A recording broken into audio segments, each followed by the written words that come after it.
This is Carol Simiengo. On September 11th, 2001, she was near the World Trade Center working for Jersey Infrared Consultants and happened to have a FLIR infrared camera which she used to take these two pictures of the World Trade Centers before they collapsed. The first picture doesn't show much because the temperature scale on the camera was set too low. This thermogram was taken 10 minutes after American Airlines Flight 11 slammed into the North Tower. The temperature scale, which is displayed to the left of the picture, indicates that these flames are hotter than 120 degrees Celsius, but doesn't tell us their exact temperature. This picture shows the east side of the South Tower 15 minutes after it was struck by United Airlines Flight 175. This picture shows that the fires in the South Tower, which was hit second but collapsed first on 9/11, had fire temperatures of 90 to 100 degrees Celsius on the outside, which is around 200 to 220 degrees Fahrenheit, not anywhere near hot enough to soften or weaken steel. NIST agrees that most of the jet fuel would have been burned off in the initial fireball immediately after impact, and the rest would have been burned off in the first 10 minutes. We can see from these thermograms that fires were still fairly hot 10 minutes after impact, but cooled down significantly about 15 minutes after impact when all the jet fuel had burned off. There is absolutely no evidence to suggest that the fires in the World Trade Center were hot enough or long enough to cause any sort of structural failure, let alone a global collapse of the entire building. The woman in this photo was later identified as Edna Cintron. She can be seen standing in the impact hole of the North Tower waving. How could she be standing there and still be alive if this was the raging, steel-weakening inferno that we were told it was? These thermograms were given to the 9/11 Commission as evidence, but were never mentioned or used. Paint tests done on the World Trade Center steel indicated low steel temperatures, 480 degrees Fahrenheit, and they were also not included in any of the government's final reports on 9/11. The 9/11 Commission even tried to hide the fact that World Trade Center Building 7 collapsed at all by failing to mention it in their report, which was supposed to investigate everything that happened that day. I think you should do your own investigation into what happened that day. These thermograms prove that NIST is lying about the temperatures in these buildings, as does the paint tests done. Even if fire could bring down a steel building, which it never has before or since 9/11, we can scientifically prove that the fires in the World Trade Center were not hot enough to cause such a catastrophic, spontaneous, and symmetrical failure. Let's look at the Windsor Tower in Madrid, Spain, which burned for 20 consecutive hours. Which building has hotter fires? Which do you think is more likely to collapse? Well, guess what? The Windsor Tower didn't collapse. Here it is still standing the next day after the fires were put out. That building burned for 20 consecutive hours. The South Tower burned for less than 1 hour before it completely disintegrated. In over 100 years of steel frame building construction, no steel frame protected high-rise has ever collapsed from fire, so for it to happen once would be a highly unlikely event. It would be considered a unique event or a physical anomaly.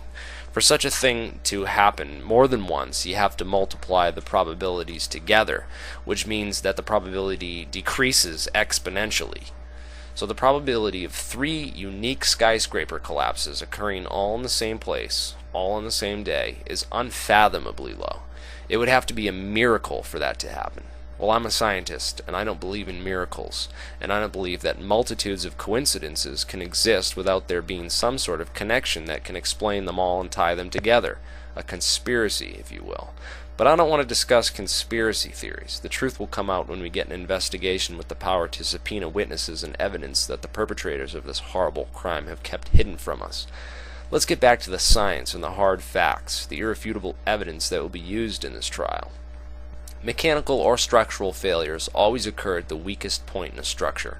Earthquakes, atomic bombs, and fires have all led to partial collapses of steel structures, but have never led to a global, complete collapse, except for the 3 towers that fell on 9/11. Fire is an organic process which moves around from place to place as it spreads and uses up fuel. Random fires and random damage from plane impacts can only cause random failures, not symmetrical failures. Also, as a large building begins to fall, it picks up speed and momentum in the direction of the failure. The impact of Flight 175 into the South Tower caused massive structural damage to core columns on the southeast corner of Tower 2, which explains why it leads to that side once the demolition begins. We know it had to be a demolition because if the building started falling over to one side, it would be very unlikely from a mechanical standpoint for column failure to suddenly occur on the opposite side of the structure, the opposite side of the building, because the World Trade Center core was also built to hold 10 times the entire weight of the structure above. It had 10 times over redundancy. I find it even more highly unlikely that any structural failure occurred at all, especially on the side of the building that wasn't damaged by the plane impact. NIST never explains the column failure on the northwest side of the South Tower. They use a computer model to show how the collapse could have initiated on the southeast corner, and then say that the rest of the building just collapsed from some kind of domino effect, a pancake theory. Kevin Ryan of Underwriters Laboratories exposed NIST when they tried to lie about the UL steel tests that were done. These tests totally debunked the pancake theory. Kevin Ryan was fired from Underwriters Laboratories as a result of his honesty. NIST then produced the inward bowing theory, which can be debunked using this simple thought experiment. Which will hit the ground first? Logically, it would be the one with nothing beneath it to slow it down, right? But instead, we see the entire building on 9/11 cave in on itself and fall at near free fall speed. Page 305 of the 9/11 Commission report states the collapse time is 10 seconds. That's near free fall speed. Free fall speed would be a little over 9 seconds, so 10 seconds, pretty damn close. And from a physics standpoint, in order to accelerate an object at the rate of gravity, it requires all of the gravitational potential energy. This is the law of conservation of energy, that energy can't be used twice. So there's absolutely zero gravitational energy left over to account for the pulverization of concrete or the destruction of 90,000 tons of structural steel that held this building together. There's absolutely no explanation for where that evidence from. A simple calculation yields nowhere near enough evidence to account for this much destruction from fire alone and gravitational collapse. Gravity could not have had enough energy to cause this much damage. That energy had to have come from somewhere, so let's look at the possibility of controlled demolition. It would be impossible to use explosive charges on the upper floors without having some of them detonate prematurely from the fires and the plane impacts. However, thermite, a military-grade incendiary, requires a super-hot magnesium fuse in order to start the reaction, so it could sit in burning jet fuel without burning up. Thermite also wouldn't explode and create the loud pops of a typical demolition. It would melt the beams and bring the building down the same way as a demolition, but without the sound and without a lot of the evidence like tracing elements that would have been in RDX or some of these other explosives that would have tracing elements left over. So there are lots of logical reasons to use thermite. Let's see if there's any evidence for it. In the most recent NIST report on Building 7, they actually talk about using thermite and rule it out because they claim it can't be used to cut vertical columns. NIST fails to mention anything about nanothermites, which is a spray-on gel form of thermite. Look it up. You'll find it interesting to learn who has the patent on it. When Flight 175 impacted the South Tower, parts of the plane's engine landed here and appear to have ignited a thermite incendiary cutter charge in that corner of the tower, as molten steel can be seen dripping from a hole on the other side, still sparkling from the aluminothermic reaction. NIST has tried to claim that this was molten aluminum from the plane's engine melting, but as I've shown before, the fires were not hot enough or long enough to significantly weaken the steel or melt aluminum parts of an aircraft engine. Furthermore, molten aluminum is gray in color and doesn't mix with organics such as paper or carpet fiber or window curtains as the NIST claims it does.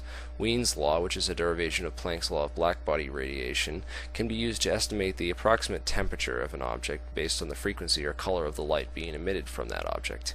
So even if this material was aluminum, they would still have to explain what heated it to over 2,500 degrees Fahrenheit to get it to glow orange-yellow like that. They also fail to explain the iron-rich microspheres found in the dust, and the FDNY reports that fires burned underground at the World Trade Center for 99 days. Please check the link in the description to the John Gross video and ask yourself who's lying, him or the FDNY, who were reporting live from the scene. The guy who confronted NIST in this video sent him the NASA thermal images he requested, but never got a reply. NIST has clearly shown that they aren't interested in looking at evidence, only pushing propaganda for a policy agenda. More than likely, these con artists were given NIST credentials in order to use a respected institution to convey a bullshit story and have it accepted by members of the scientific community based on the credibility of the source alone rather than the evidence itself.